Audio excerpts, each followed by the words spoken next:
South Africans in lockdown looting shops, crowds waiting for food handouts, and police heavy-handedly trying to control the situation in their attempt to have residents stay at home and adhere to the strict lockdown rules. Empty streets from Abuja to Kigali, Nairobi, and Johannesburg, and people across the continent wearing masks. The coronavirus has changed life in Africa. Well, it has changed my life too. Normally, I'll be speaking to you from our DW studio, but now I'm working from home. Welcome to my home office. Now, on the continent, according to the Africa Center for Disease Control and Prevention, confirmed COVID-19 cases have risen by 40% in 1 week, and the CDC says COVID-19 could pose an existential threat to the continent. Bill Gates, the Microsoft founder, whose charitable foundation is focused on the pandemic, has warned that if left unchecked, the disease could claim a horrifying 10 million African lives. As much as you can. Okay, stick out the tongue. But the good news is, so far, there's a relatively low COVID-19 death toll, and there is hope that Africa may be spared the worst. According to the director of the Africa CDC, that's all thanks to decisive action by governments. Now, we've asked our correspondents how all this is playing out on the continent. We start off in the country with one of the harshest lockdown rules worldwide.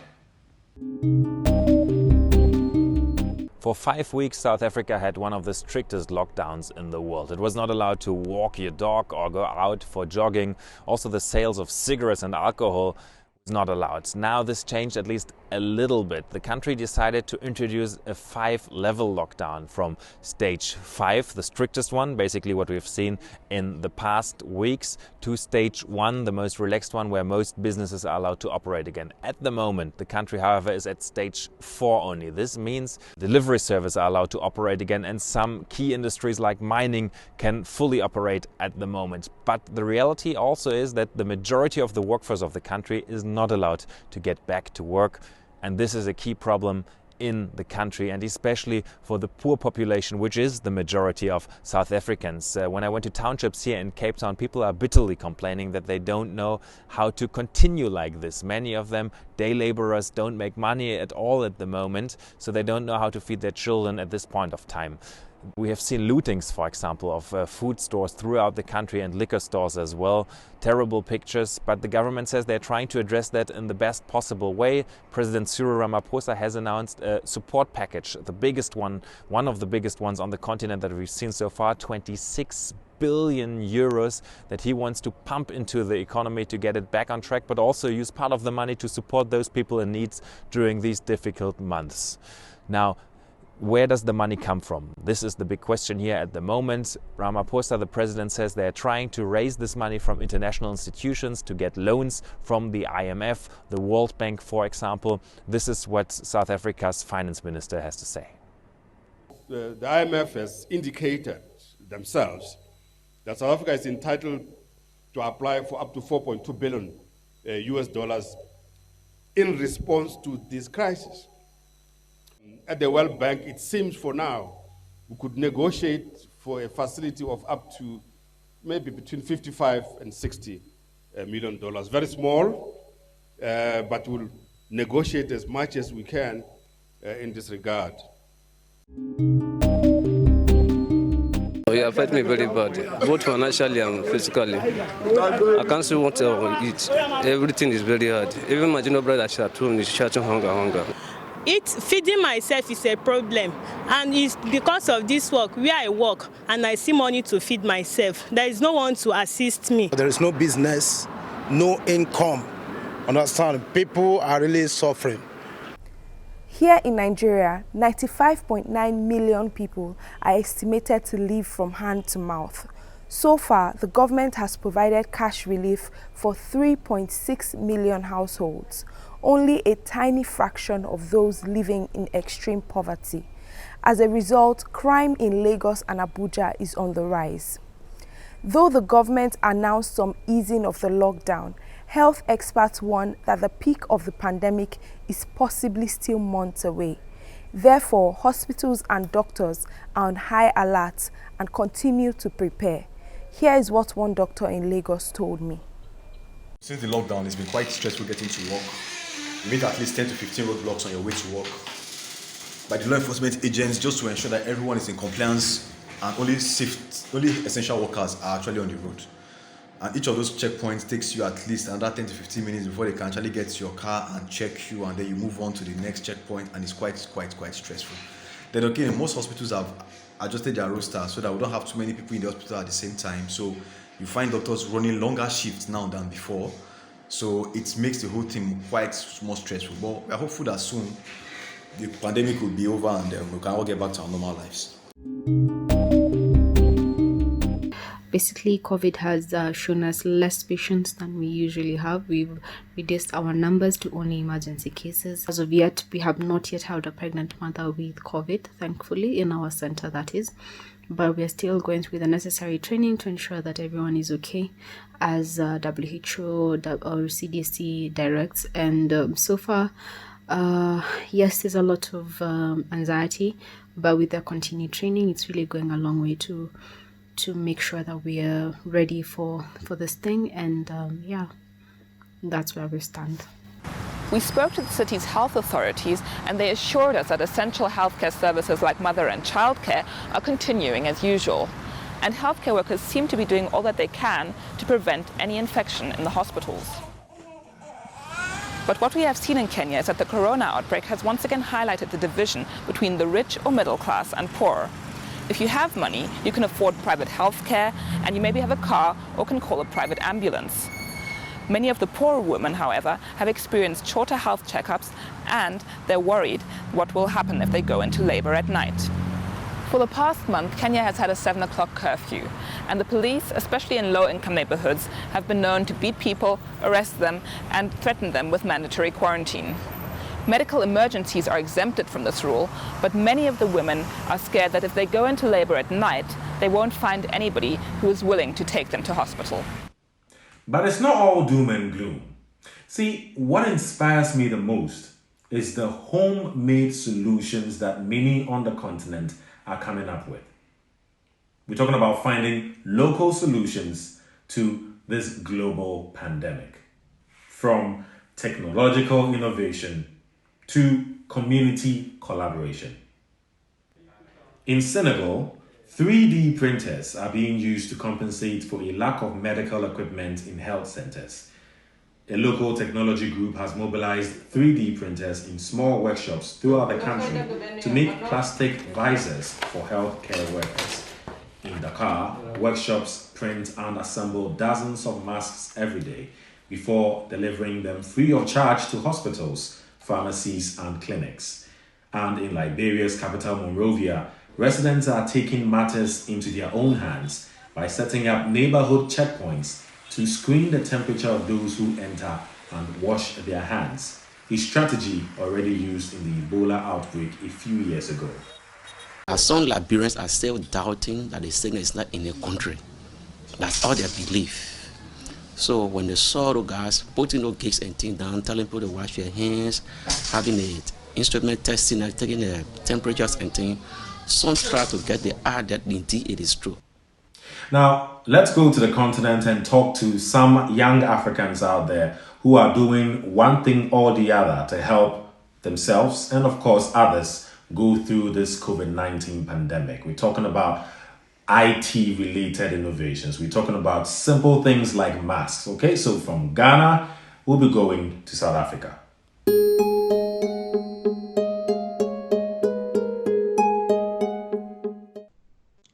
Regina, so you're an IT company. Tell us, what does IT have to do with coronavirus in this pandemic that we're in? Thank you, Eddie. So as you know, with the coronavirus, with all the lockdowns that we're having, everything is pivoting using technology. So from education to healthcare, I mean, technology and IT has become such an essential role, allowing us to communicate, allowing us, to innovate within this whole coronavirus pandemic and space. So for us, it was really about how do we still continue to sort of live within our new normal and bridge the gap, reach out to more people, and help them to learn new skills as they are sort of waiting to pass through the pandemic. So for us, it was really about developing a tool, a platform to help people learn more, but also contribute to the fight towards coronavirus. So basically, it's an online learning platform that kids staying at home can still, get on it and learn. But also, you are trying to prevent fake news and misinformation about COVID-19. Tell us how you're doing that and why that is important. So the platform is not only just for kids, it's also for kids and adults. So we're teaching different skills for adults and also for kids. The COVID-19 bit, for us, the big issue, which I think goes also tantamount with the virus, is the virus of misinformation. And there's been a lot of fake news, a lot of sort of conspiracy theories. And it's important that people are properly educated. And so for us, we also decided to do a COVID-19 test on the platform, and a test for both adults and children. It sort of myth busters. So all the essential information that you're supposed to have, it tests you on that knowledge. If you fail the test, it connects you to credible news sources or credible organizations like the WHO, the CDC, or the FDA's, or the health services, so that you can get the right information. If you pass the test, then it encourages you to share it with others to make sure that they have the right information. So for us, what we are also seeing is a side effect of the virus, which is the misinformation and people making bad decisions, causing the virus to continue to spread or causing like other negative things to happen.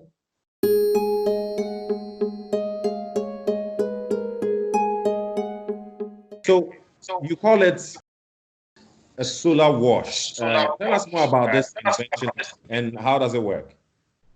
Solar wash is a system made from recycling material like barrel and also powered by the solar system that we made from also recycled materials.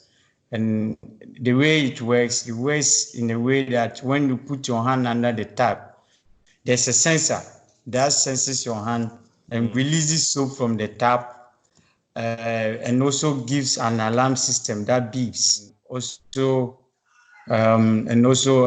after 25 seconds of washing thoroughly the hand, water also through from the same tap to wash off the hand. Yeah, that's how it works.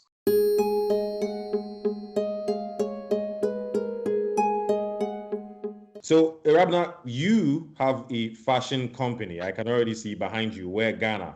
Yes. But now you've totally changed what you're into for this COVID-19 period. Tell us exactly what you're doing. So we have repurposed, and now we are making face masks. But even before we went into making face masks, one thing that we did was run a campaign called Kobeko, where we partnered an NGO called Food for All Africa and raised monies to support vulnerable people in various communities here in Ghana. But now we've started making these face masks. The reason we went into this was our customers need some protection when it comes to the corona. And so we started getting a lot of calls from customers saying we need Wear Ghana face masks. And so we did our research and launched the beautiful Nkoni mask, which I have one on. Okay, now I gotta say, it looks good on you, and I'll be trying to get one for myself. But tell me, what exactly is unique and special about this face mask? So first of all, the design is different and very identifiable from what you will see on the market. The other thing is that we use the African prints, and for us as a company, we are very particular about making sure the prints we use are authentic. So we are getting the prints from local manufacturers here. And then they are reusable, they are washable, they have pockets, they come with a hidden pocket in there so that you can insert another layer of protection if you wanted. So you can insert some tissues in there, and they tie really well, so it really keeps you secure. Now, in such a dark time, you want to bring some light into people's homes. So the Nkonim face mask, and Nkonim in tree means victory. So already we are selling victory to our customers and giving them something to look forward to. Moving from Ghana to South Africa, Stacey Frew joins me now. She is Africa's youngest multiple award-winning, best-selling author based in Johannesburg. Hello, Stacey. It's great to see you. Tell us, how are you dealing with the lockdown in Johannesburg? Hello, Eddie, and your fellow listeners. Thank you for having me on the show. How we're dealing with the lockdown in South Africa, I'm going to speak specifically for my family and I. So we've been at home since the 26th of March, and till now, that is an extremely long time. So we're getting irritated with each other pretty easily. But you know what? We'll survive because we are ever so grateful for the access that we have. We have access to TV and to the news, to Wi-Fi and all these social media platforms so that we can keep ourselves informed and keep others informed as well. Stacey, you seem very well informed. Now, that's awesome. But you're still homeschooling. I mean, you have no choice but to homeschool. How's that going? So in terms of homeschool, it is pretty hard for my peers and I because we aren't so used to this online platform and this online working. Although when we did do regular school, teachers would send work online, but now everything has been pushed onto these online platforms. Teachers are introducing video calls, live video calls, so that they can check up on us. They are sending videos, documents that have to be handed in. So I think that it is hard on us, the students, but also hard on the teachers because many of them don't know how to use their technology that well. So it has come as a challenge across for them. But we are also grateful that they are putting in a tremendous amount of effort into getting this work to us. And many South African children don't have access to this, so they are losing out on the education that the more privileged are getting. Yeah, I mean, you're right about that. But amid all of these challenges, you are still using your platform to inspire others during this pandemic. How exactly are you doing that? So with the use of online platforms, which has seemed to be very useful in this day and age, we use our platform along with the Stacey Frew Foundation to inspire people to stay active, to stay healthy, but to also pick up a book and read. We do book readings every day where it's either myself or participants of the Stacey Frew Foundation, either reading one of my 5 books or reading a storybook that they have at home. We also encourage them to go and do home workouts and to just keep active so that you keep a healthy mind and a healthy body. Oh, that's great, Stacey. So with all of those watching you right now, all the Stacey fans and all those that want to engage with you in one way or the other, what's going to be your inspirational message for them to get them through this period? My inspirational message for all listeners that are tuning in right now is to not lose hope and to preserve the hope that you have right now. Many people are losing hope as the lockdown extends, as each day goes by, because there isn't much to look forward to when you're stuck at home all day. So if you can just keep that little bit of hope that you have and preserve it for when we've found a vaccine or some type of prevention for coronavirus, because we will get through this together as humanity and we will go on living as positive as we can. We will get through this. Fingers crossed for that, Stacey. We have to Fingers crossed, definitely. Yes. Thank you, Stacey Frew, for your time. It's been a pleasure. Thank you for having me. Now, that's an inspiring message, which I must say fills me with a lot of joy. You know, like that classic Miriam Makeba song, Pata Pata. You know that one? Yeah, I'm sure you do. Now, Angelique Kidjo recently re-recorded that song, but with a kind of viral twist. I'm sure you're going to enjoy that. Until the next time, it's bye for now.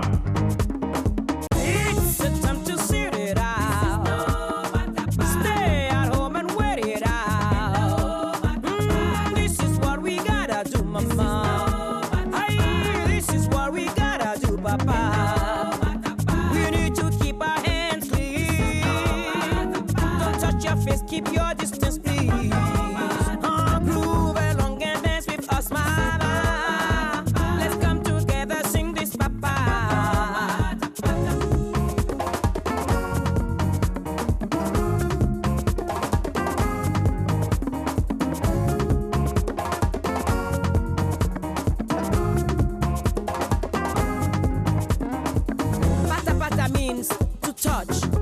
feel, which we shouldn't do.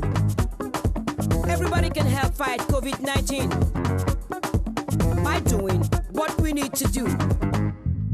It's the time to sit it out. Stay at home and wait it out. This is what we gotta do, mama. Aye, this is what we gotta do, papa.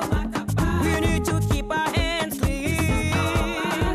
Don't touch your face, keep your distance, please.